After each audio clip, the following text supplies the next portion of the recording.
presented by Aishwarya Music Mathli.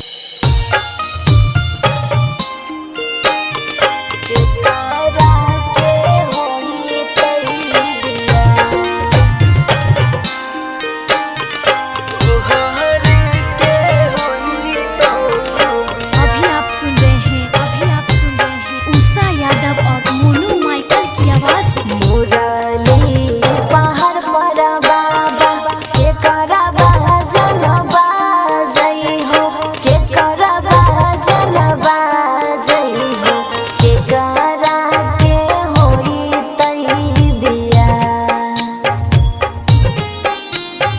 के करा के होई तई बिया।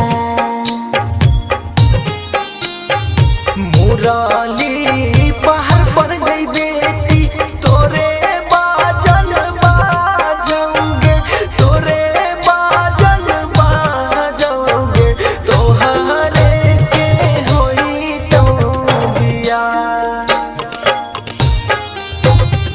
तोहरे के होई तो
रिकॉर्डिंग स्टूडियो समस्तीपुर।